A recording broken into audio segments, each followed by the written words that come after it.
এইখন মই চাৰ্জশ্বীট বুলিয়েই ভবা নাই।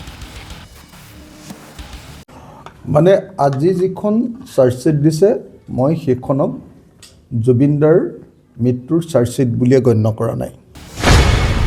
এইখন মুখ্যমন্ত্ৰীৰ নিৰ্বাচনী প্ৰচাৰ বুলিহে গণ্য কৰিছোঁ। মই ভাবোঁ যে আজিৰ যিখন চাৰ্জশ্বীট দিছে এইখন হ'ল হিমন্ত বিশ্ব শৰ্মাৰ 2026 চনৰ নিৰ্বাচনী প্ৰচাৰৰ এখন ইস্তাহাৰ। এইখন চাৰ্জশ্বীট 2026ৰ বাবে হিমন্ত বিশ্ব শৰ্মাৰ নিৰ্বাচনী ইস্তাহাৰৰ বাদে একো নহয়। আজি যিখন চাৰ্জশ্বীট দিছে মই সেইখনক জুবিনদাৰ মৃত্যুৰ চাৰ্জশ্বীট বুলিয়ে গণ্য কৰা নাই। এনেকুৱা চাৰ্জশ্বীট ফালি ডাষ্টবিনত পেলাই দিম। তেতিয়াহ'লে মই ক'ম যে তেনেকুৱা চাৰ্জশ্বীট মই 1 ছেকেণ্ডত ডাষ্টবিনলৈ দলিয়াই পেলাম। ঘটনাস্থলীলৈ নোযোৱাকৈ দাখিল কৰা এইখনেই পৃথিৱীৰ প্ৰথম চাৰ্জশ্বীট। জুবিনদা যিখন সাগৰৰ পানীত ডুবি ঢুকালে সেই সাগৰৰ পানীটোপাও চাবলৈ যোৱা নাই এতিয়ালৈকে আইঅ'এ। শূন্যত গদা ঘূৰোৱা তদন্ত শূন্যত গদা ঘূৰোৱা এটা তদন্তৰ বাহিৰে আন একো নহয়।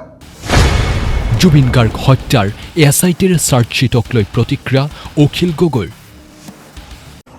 মানে আজি যিখন চাৰ্জশ্বীট দিছে মই সেইখনক জুবিনদাৰ মৃত্যুৰ চাৰ্জশ্বীট বুলিয়ে গণ্য কৰা নাই। মই ভাবোঁ যে আজিৰ যিখন চাৰ্জশ্বীট দিছে এইখন হ'ল হিমন্ত বিশ্ব শৰ্মাৰ 2026 চনৰ নিৰ্বাচনী প্ৰচাৰৰ এখন ইস্তাহাৰ। আজিলৈকে পৃথিৱীত মই যিমান চাৰ্জশ্বীট দেখিলোঁ এইখনেই প্ৰথম চাৰ্জশ্বীট যিখন চাৰ্জশ্বীটত IO বা তদন্তকাৰী বিষয়া বা CIO বা মুখ্য তদন্তকাৰী বিষয়া ঘটনা সংঘটিত হোৱা স্থানলৈ নোযোৱাকৈ দিয়া প্ৰথমখন পৃথিৱীৰ চাৰ্জশ্বীট। ইয়াত 7,000 পৃষ্ঠাৰ যে আপোনাৰ কাগজ দিছে বুলি কৈছে, 7,000 পৃষ্ঠা আৰু কিমান পৃষ্ঠা কিমান ডকুমেণ্ট দিছে বুলি ক'লে 3,000 নে কিমান নে 3500 নে কিমান ডকুমেণ্ট দিলে বুলি ক'লে 3500 ডকুমেণ্ট বুলি ক'লে। এইচব একো ডকুমেণ্ট একো নহয়। মই একদম ক্লিয়াৰলি আপোনালোকক কৈছোঁ যে যি তদন্ত প্লেচ অফ অকাৰেঞ্চ বা য'ত ঘটিছে তালৈ নোযোৱাকৈ কৰা তদন্ত, সেই তদন্তই পৃথিৱীৰ কোনো কেছতে কেতিয়াও কোনো মানুহক ন্যায় দিব নোৱাৰে। জুবিনদাৰ মৃত্যু ঘটিছে ছিংগাপুৰত, তদন্ত কৰিছে দিছপুৰত। জুবিনদা যিখন সাগৰৰ পানীত ডুবি ঢুকালে সেই সাগৰৰ পানীটোপাও চাবলৈ যোৱা নাই এতিয়ালৈকে আইঅ'এ। তাৰপিছত যদি হিমন্ত বিশ্ব শৰ্মাই কয় যে মই এখন বৰ সাংঘাতিক চাৰ্জশ্বীট দিছোঁ, তেতিয়াহ'লে মই ক'ম যে তেনেকুৱা চাৰ্জশ্বীট মই 1 ছেকেণ্ডত ডাষ্টবিনলৈ দলিয়াই পেলাম। মই বাৰম্বাৰ কৈ আছিলোঁ যে ঠিক আছে ফাৰ্ষ্ট পেজৰ চাৰ্জশ্বীট এখন দি দিয়া, ইয়াত তোমালোকে মটিভৰ ওপৰত চাৰ্জশ্বীটখন দি আছা যে কিয় হত্যাকাণ্ড হ'ল বুলি আগতে তোমালোকে নিজে ঠিক কৰি ল'লা যে হত্যাকাণ্ড হৈছে বুলি আমি দি দিম, আৰু কিয় হত্যাকাণ্ড হ'ল বুলি তোমালোকে পইচাৰ কেলেংকাৰী এটা বনাই ধুনীয়াকৈ তোমালোকে ঠিক আছে পইচাৰ কেলেংকাৰী হ'বও পাৰে তেনেকুৱা এটা তোমালোকে ডকুমেণ্ট বনাই ইয়াত দি দিছা। মোৰ সেইটোলৈকেও আপত্তি নাই যে কি কাৰণে হত্যাকাণ্ড হ'ল তাৰ মটিভটোৰ ওপৰত এখন চাৰ্জশ্বীট দিয়ক, কিন্তু হত্যাকাণ্ডটো কেনেকৈ সংঘটিত হ'ল, কোনে মাৰিলে, তাৰ কি পৰিস্থিতি, তাৰ ওপৰত যদি ষ্টেটমেণ্ট নাথাকে, তাৰ ওপৰত যদি এভিডেঞ্চ তথ্য নাথাকে আৰু তাৰ ওপৰত যদি ডকুমেণ্ট নাথাকে দলিল, তেতিয়াহ'লে সেই তদন্ত এটা শূন্যত গদা ঘূৰোৱা এটা তদন্তৰ বাহিৰে আন একো নহয়। গতিকে CID বা SITয়ে যোৱা 88টা দিন নহয়, কেইটা দিন 84টা দিনত অকল শূন্যত গদা ঘূৰালে। ইয়াক কয় শূন্যত গদা ঘূৰোৱা বুলি অসমীয়াত কয়।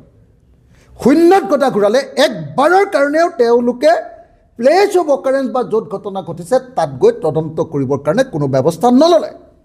নাম্বাৰ 1। নাম্বাৰ 2, মই বাৰম্বাৰ কৈ আছোঁ যে ভাৰতবৰ্ষৰ BNSS 2023-এ 112 নম্বৰ যিটো ধাৰা তাত স্পষ্টকৈ কৈ দিছে যে বিদেশত ঘটনা ঘটিলে আমি নিশ্চিতভাৱে কোৰ্টৰ জৰিয়তে লেটাৰ্ছ ৰেগুলেটৰী পঠিয়াইহে কেৱল তদন্ত কৰিব পাৰিম আৰু তথ্য আনিব লাগিব। হিমন্ত বিশ্ব শৰ্মাই মোক উত্তৰ দিলে বিধানসভাত, বোলে নহয় আমি MLATৰ জৰিয়তে আনিলেও হৈ যাব। কিন্তু চেন্নাই কোৰ্টে স্পষ্টকৈ কৈ থৈছে যে MLATৰ জৰিয়তে আনিলে নহ'ব, MLAT থাকিলে বস্তু আনিব পাৰিব, কিন্তু সেইটো আনিব লাগিব কোৰ্টৰ জৰিয়তে। এতিয়ালৈকে ছিংগাপুৰৰ পৰা তেওঁ কৈছে যে নাই আমি ছিংগাপুৰৰ পৰা গভৰ্ণমেণ্টৰ পৰা অনা তথ্যৰ জৰিয়তে আমি এইটো প্ৰমাণ কৰি দিম। আৰু ছিংগাপুৰ গভৰ্ণমেণ্টে কৈছে যে জুবিন গাৰ্গৰ মৃত্যুটো হত্যাকাণ্ড নহয়। ছিংগাপুৰ গভৰ্ণমেণ্টে কৈছে যে জুবিন গাৰ্গৰ মৃত্যুত কোনো ধৰণৰ ফাউল প্লে নাই, কোনো ধৰণৰ বেমেজালি, কোনো ধৰণৰ কেলেংকাৰী নাই, সেইটো এটা স্বাভাৱিক মৃত্যু। আৰু তাৰ পাছত কৈছে যে ছিংগাপুৰৰ তথ্য আনি, ছিংগাপুৰ চৰকাৰে দিয়া তথ্য দি, ছিংগাপুৰ চৰকাৰে দিয়া এভিডেঞ্চ দি আমি এইটো হত্যাকাণ্ড বুলি প্ৰমাণিত কৰিম। ইয়াতকৈ আৰু আভুৰা ভৰা ঘটনা কেতিয়াবা ঘটনা ঘটিছে? পৃথিৱীৰ মোক এটা গোচৰৰ নাম কওক যিটো গোচৰত এতিয়ালৈকে প্লেচ অফ অকাৰেঞ্চত তদন্ত নকৰাকৈ চাৰ্জশ্বিট দিয়া হৈছে। এইটোৱে অসমৰ জুবিন গাৰ্গৰ কেছটোৱে একমাত্ৰ পৃথিৱীৰ ঘটনা য'ত চাৰ্জশ্বিট দিয়া হৈছে অথচ IO আৰু CIO এতিয়ালৈকে ঘটনাস্থলীলৈ যোৱা নাই। গতিকে মই কৈ দিছোঁ, আপোনালোকক স্পষ্টকৈ কৈছোঁ যে জুবিন গাৰ্গৰ হত্যাকাৰীবিলাকক বচাবৰ কাৰণেহে আজি চাৰ্জশ্বিট দিয়া হৈছে। জুবিন গাৰ্গৰ হত্যাকাৰীক ফাঁচি দিবৰ কাৰণে বা জুবিন গাৰ্গৰ হত্যাকাৰীক যাৱজ্জীৱন কাৰাদণ্ড দিবৰ কাৰণে আজি চাৰ্জশ্বিট দিয়া হোৱা নাই। সেইকাৰণে মই বাৰম্বাৰ কৈছোঁ যে এই চাৰ্জশ্বিট জুবিন গাৰ্গৰ হত্যাকাৰীক ধৰিবৰ কাৰণে চাৰ্জশ্বিট নহয়, এই চাৰ্জশ্বিট হ'ল হিমন্ত বিশ্ব শৰ্মাই 2026 চনৰ নিৰ্বাচনত যাতে গাঁৱৰ পৰা খেদা নাখায়, বিজেপিয়ে যাতে গাঁওবিলাকৰ পৰা খেদা নাখায়। জুবিন গাৰ্গ আমাৰ আটাইতকৈ জনপ্ৰিয় শিল্পীজনক তেওঁলোকৰ দিনত হত্যা কৰালে, মাৰালে, বিজেপি চৰকাৰৰ দিনত মাৰালে। আৰু মৰোৱাৰ পাছত এতিয়া তেওঁলোকে তদন্ত নকৰে, সেই কথাটোৰ কাৰণে যাতে 26 চনৰ নিৰ্বাচনত হিমন্ত বিশ্ব গ'লে যাতে গাঁওবিলাকৰ পৰা খেদি নিদিয়ে, তাৰ কাৰণে মিছাকৈ এখন চাৰ্জশ্বিট তৈয়াৰ কৰিছে। ভুৱা 2 নম্বৰী চাৰ্জশ্বিট। মই সেইকাৰণে বাৰম্বাৰ কৈছিলোঁ যে এখন চাৰ্জশ্বিট নাম্বাৰ পাৰ্ট 1 হ'লে মানে হৈ যাব, তেতিয়াহ'লে পাৰ্ট 2, পাৰ্ট 3 বেলেগ বেলেগ একদম অৰিজিনেল বস্তুবিলাক দি দিব পাৰিব। কিন্তু মুখ্যমন্ত্ৰীয়ে কালি ঘোষণা কৰি দিলে নহয় যে এতিয়া আৰু আমাৰ আজিৰ পৰা 12 তাৰিখৰ পৰা কাম শেষ, চাৰ্জশ্বিট আমি দি দিলোঁ, আমাৰ আৰু একো কৰিবলগীয়া নাই, অসম চৰকাৰ অসম পুলিচৰ একো কাম কৰিবলগীয়া নাই, এতিয়া কোৰ্টে কেৱল শাস্তি দিলে হ'ল। আৰে তুমি এখন ফটোৱা কাগজ এখন দি দিবা আৰু তাৰ ওপৰত কোৰ্টে কেনেকৈ শাস্তি দিব?